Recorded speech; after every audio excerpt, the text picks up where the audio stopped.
A few weeks ago, when we took the extraordinary decision to ballot our junior doctor members for industrial action. And I'm here to explain the events that led up to that decision. I'd initially planned to give a sort of general NHS talk, but I think from my perspective at least, I think for you, a sort of behind the scenes look at the BMA and the process which led up to the present situation is perhaps more instructive. We can of course discuss the NHS in general afterwards. So as you've heard, I'll speak for approximately 15 minutes, and I'd also be very keen to hear your advice for us, your analysis of the situation, both as leftists and as members of the public. And I would urge all of you to use our situation over the next few weeks and months and study it closely, and to use it almost as a case study and to learn from the mistakes which we will inevitably make. Now, I said I wouldn't really talk about the NHS as a whole, but by way of a short prologue, I will show you this, and you can look at it on the way out as well. You may well have seen that before. This is an original copy of the leaflet distributed to every single household in Britain in 1948 at the inception of the NHS. And its first paragraph perfectly encapsulates the foundational principles of the NHS. So I think I'll read that paragraph in full, as I say, by way of prologue. Your new National Health Service begins on the 5th of July. What is it? How do you get it? It will provide you with all medical, dental and nursing care. Everyone, rich or poor, man, woman or child, can use it or any part of it. There are no insurance qualifications. But it is not a charity. You are all paying for it, mainly as taxpayers, and it will relieve your money worries in times of illness. So as you see, in those 5 lines of this simple little leaflet, they managed to put forward the principles of universality, of redistribution, of equality, and perhaps most importantly, freedom. Freedom from the fear of catastrophic healthcare costs, which many people around the world still face today. And freedom from the condescension of charity. So this little piece of paper is what it's all about. If you haven't seen it, please come and look at it. So back to the main task at hand. First of all, what is the BMA? It is the British Medical Association. As the Doctors' Trade Union, it is the only trade union, the only organisation which is mandated to negotiate on behalf of all doctors with government. It's existed for 180 years, and in that time it's had an interesting history, having positioned itself at different times on opposing sides of the divide between reaction and reform. For example, back in the 19th century, the BMA was strongly associated with the new and radical progressive ideas of societal reform. After all, it was the time of the Chartist movement, and also the newly emerging ideas of Darwinian evolution. However, at other times, the BMA has taken on a rather reactionary role. Most famously, of course, at the end of the 1940s, as Irene Bevan attempted to roll out the NHS, the BMA tried to undermine him at every step of the way. They didn't want to see the instigation of a socialised universal health system. Now, the BMA's stance at that time may partially be explained by the different sort of genetic lineage of the BMA compared to other unions. It started off, of course, as a professional body, representative of self-employed doctors. However, over the course of the long social democratic consensus of the 20th century, the BMA has now for decades been committed, and been one of the most committed organisations, to a publicly funded, publicly provided NHS, and that is the only sustainable model for providing solutions to the health problems that people in Britain face. So what's the BMA been up to over the last 20 years? It's been ostensibly apolitical.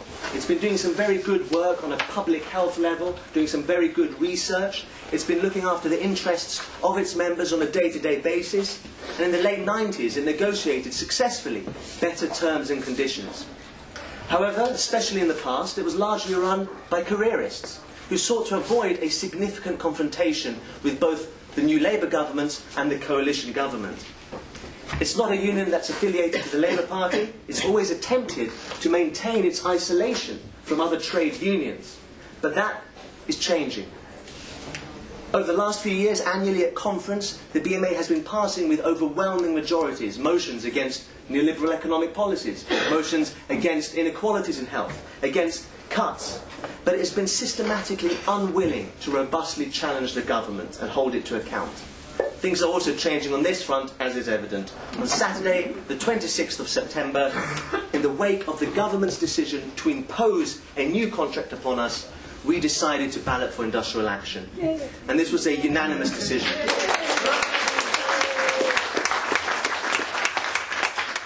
It's our view that the proposed contract is unsafe for patients, is detrimental to doctors' well-being, it widens pay inequality within the profession, and it's ultimately the latest attempt to erode the NHS as a sustainable public institution, as a viable public institution.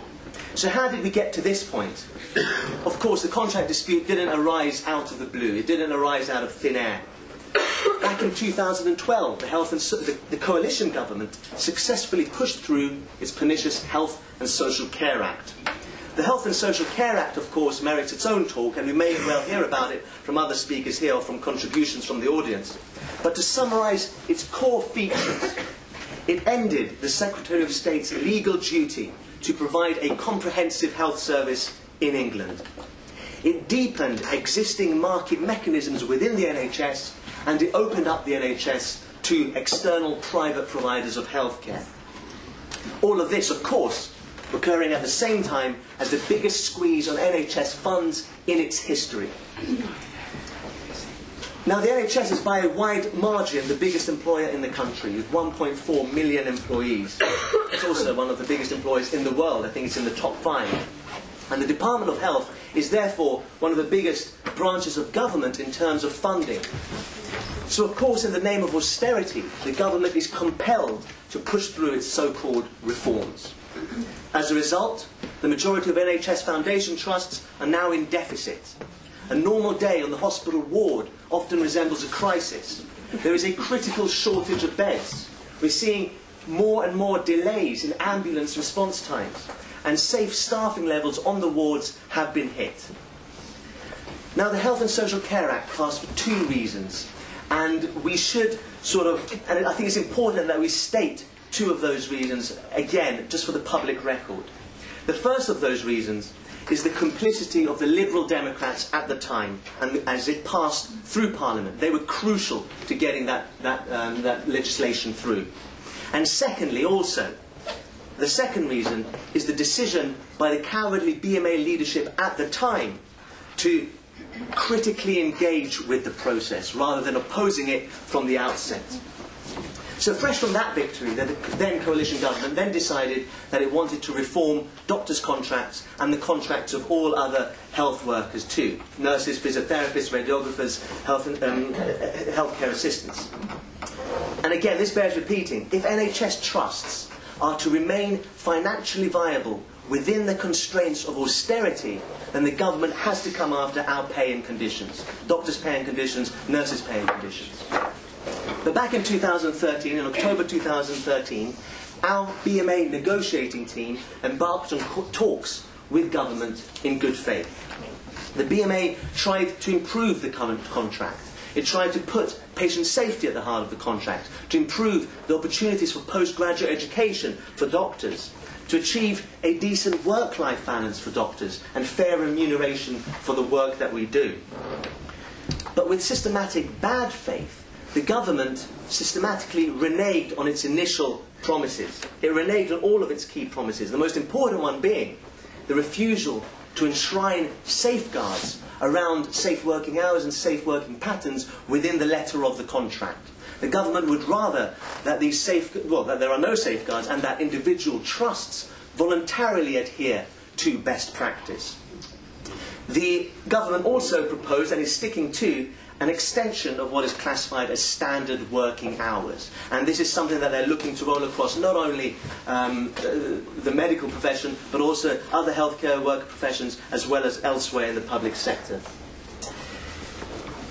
So after a year of negotiation between October 2013 and October 2014, the BMA withdrew from this process. This process had ceased to be a negotiation. It had become an attempt to get our complicity to accepting an unfair contract. So many doctors, myself included, were already facing huge and increasing stresses at work physical stressors, emotional stressors, social stressors. So when we had this clear and open attack against our very work and conditions and our contract, this was the final straw for many of my many of my medical colleagues, many of whom had been relatively apolitical previous to this situation.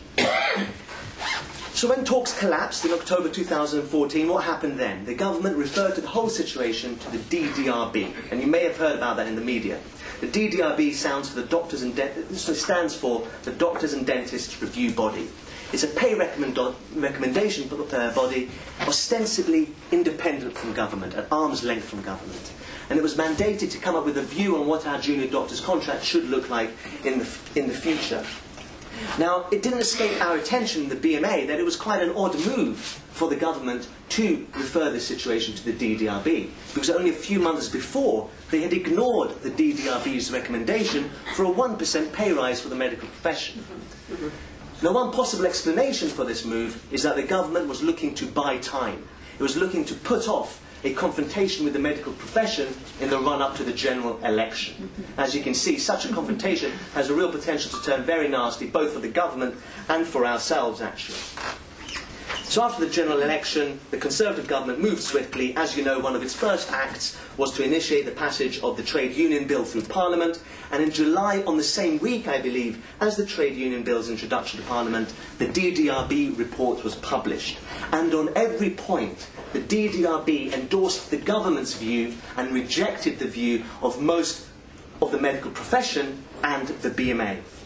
Now, the details of that report can be found on the BMA website, and it can be downloaded in full from the parliamentary website. But to summarise it for the purposes of today, its central thrust, if used as a basis for the new contract, the DDRBE proposals would hand our employers all power over our working conditions, whilst providing no contractual protection for us as a workforce, and squeezing as much possible labour from us for as little remuneration as possible. Its logical consequence, therefore, would be to achieve a fragmented, demoralised, flexible workforce with no safeguards against employers' whims. Of course, this is especially dangerous in times of austerity. Of course, there's also no surprise that the independence of the DDRBE has been called into question. So we're coming now to the start of the endgame, I suppose.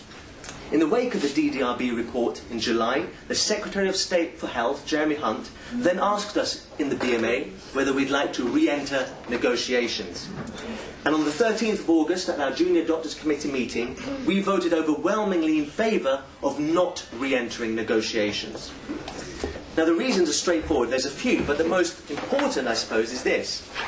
Jeremy Hunt had clearly indicated to us that a precondition to re-entering negotiations was our acceptance of the DDRBE proposals. Now, if that sounds like a paradox, I mean, we've seen similar moves, haven't we, in this recent situation in my sort of ancestral country, Greece, and in its negotiations with Europe. So I at least was prepared for this. So in a sense, of course, you're laughing because it sounds like a paradox, and it is a paradox. It's obviously a sham offer of negotiation, and the logical consequence was an imposition. And we knew this, and we knew that when we said no on the 13th of August, that we had crossed a Rubicon, if you will. We knew that some form of bold action was going to be necessary. So over the course of the weeks between our decision to say no to further negotiations and Hunt's decision to impose the contract, the anger of junior doctors, both within and outside of the BMA, and as you have seen with the massive protests that have taken place throughout Britain, the anger of junior doctors has meant that the only viable course of action open to us in the BMA, however you feel about industrial action, the only viable course was and became industrial action. So a couple of final thoughts. Individual doctors, as well as medical students, have a great many illusions, or had a great many illusions. So please forgive us for these. These illusions are fast falling away.